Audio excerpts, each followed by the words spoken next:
So I've been driving the M37 Canadian now for about 4 years, I guess. I always carry some extra fuel on board. I have a variety of Jerrycans here, so might as well talk about them a little bit. This is a US vintage Jerrycan. Sits in the holder. I have a holder on the fender. This is just a spare that I have. I think this one's from 1977. So you'll see it says 2577. That doesn't mean May the 20th, 1977. It means there was 20 liters, 5 gallons, made in 1977. I also have one from 1985 and a couple of other years. And these cans are absolute rubbish.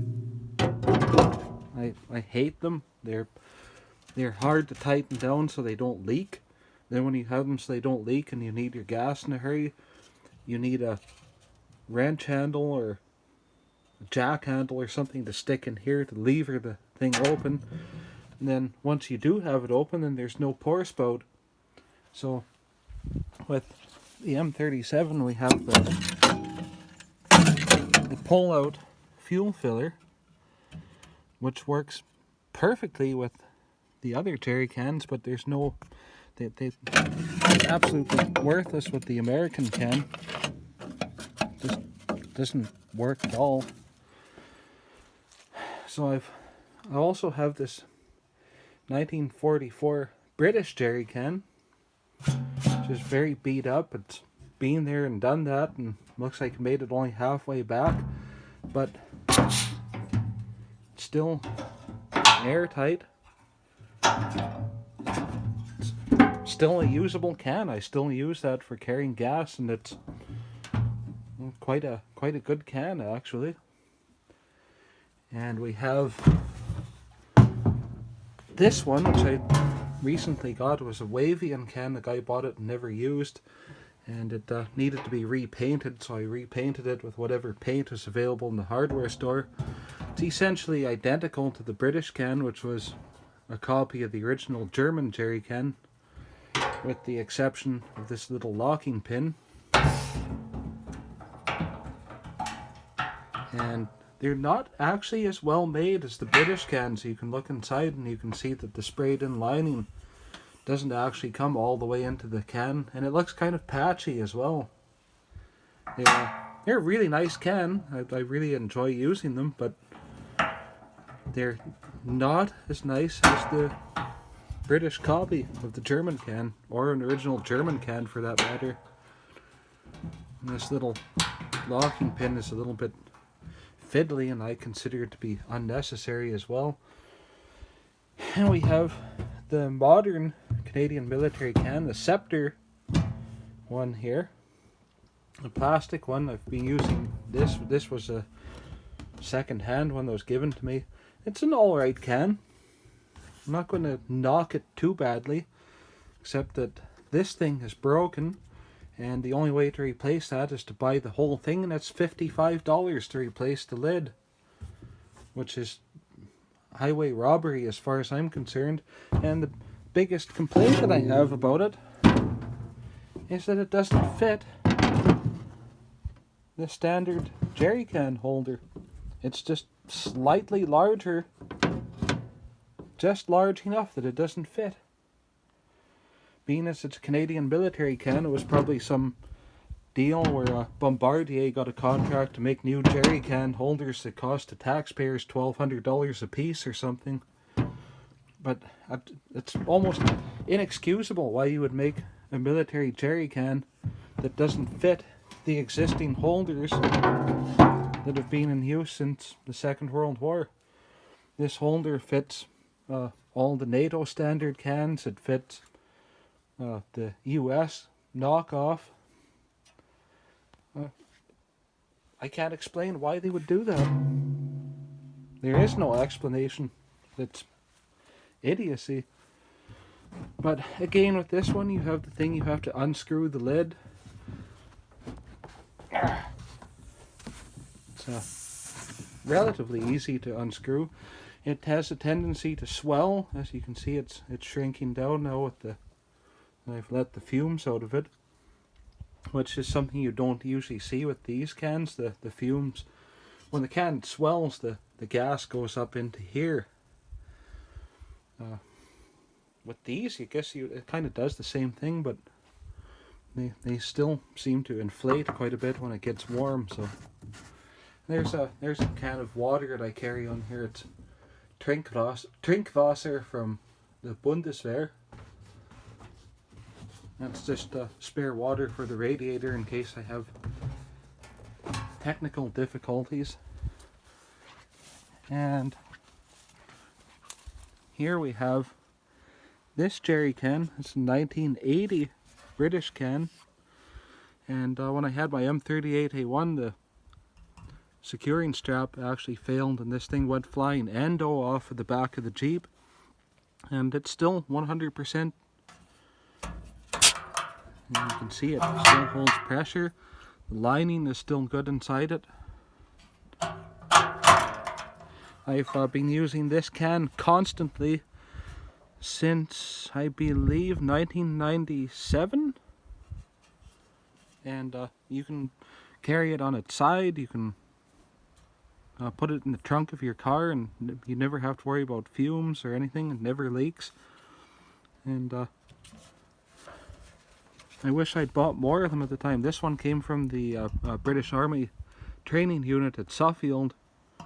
And a surplus store in Calgary, Alberta bought a bunch of them. And I think he was selling them for $14 a piece at the time, which I thought was pretty expensive. And being a broke teenager, I could only afford to buy one because the shipping to get it here was like $20 on top of that. But it's served me so well, I don't see retiring it. Like I said, the only damage from flying off the Jeep were a few dents, and the handle is a little bit, there's a bit of road rash on it. And it lives outdoors all year round on the wet coast of British Columbia, and has a little bit of rust on the cap, but it's never been repainted. It just never seems to rust. Go figure. I'd like to know what kind of paint that is. It's probably something that causes 14 kinds of cancer, but it's quite impressive. You can see the road rash from when it went flying here. That can never had a dent on it until that happened to it, but I figured that might have been the end of it. It was full at the time too, which is even more surprising that it survived that. So it's essentially identical to the Wavian cans that you buy now, but I think it's actually a step up in quality.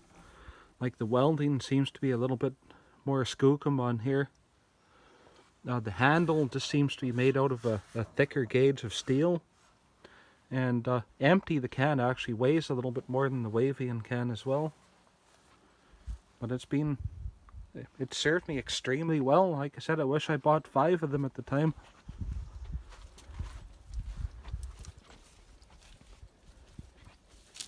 So that's what we have. This thing here is basically an ornament now. I've become so disillusioned with these pieces of junk. I honestly have no idea why the Americans thought that it was a good idea to design something like this. I mean, you look at these, they're designed in 2 pieces, then they're welded together in the center, and then the handle goes on, and the spout. So the American can has separate handle. You can see the handle isn't really attached all that well by the look of it. I imagine that would probably have come off if this can had gone flying. So the top is a separate piece, and then the center section is one piece with this seam in the back. I've had to actually, one of my newest US Jerrycans, 1985 production, survived one trip in the back roads, strapped onto the troop seat, and that seam started leaking. And of course we have another seam along the bottom, this rolled seam. These are prone to developing leaks as well. And just the fact that you have to put a spout on it in order to pour it. I mean, these cans you can empty into the truck in seconds.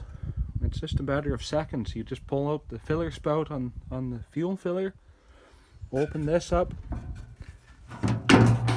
and when you open it, it locks. It stays like that so it doesn't fall down. And seconds you can put that can into the truck. So I imagine if you were like in the military, somebody was shooting at you or something and your truck was running out of gas, you could grab this can and you can literally pour it into the fuel filler in seconds without having to bumble around for a spout or anything. You try that with this one. First off, it takes longer to unscrew the cap than it does to do the entire process of pouring the jerry can into the truck with the British or NATO can, or the German can for that matter. And then if you try to do it without the spout, well, most of the gas ends up on your shoes instead of going into the truck. So these things were a bit of a joke in my opinion. And they're not lined inside like the British one is. There's absolutely nothing in there, so they're really prone to rusting if they're not filled with fuel all the time. And even full of fuel, they'll tend to develop rust on the bottom of the cap or up in here. Now I have a couple of nozzles. This one came with my M38A1 when I bought it years ago. It's a splendid little thing. It's good for like if you need to fill up somebody with a car or something, and it's obviously not everyone's driving an M37, but it just goes right on in place of the cap. So, oh, gotta bumble around with this little locking pin thing here again. I understand that's to make them child-proof. I don't know if that's true or not. So this just goes on here. Oh, I gotta put it the other way around. Yeah, so that just goes on there and then it locks in place like that. And it's vented so it pours quite well. And then there's this funky looking Wavian spout, which is kind of a modern piece of crap, I think, but I keep that on board the truck in case it might be handy to fill up a modern vehicle if somebody needs some gas someday.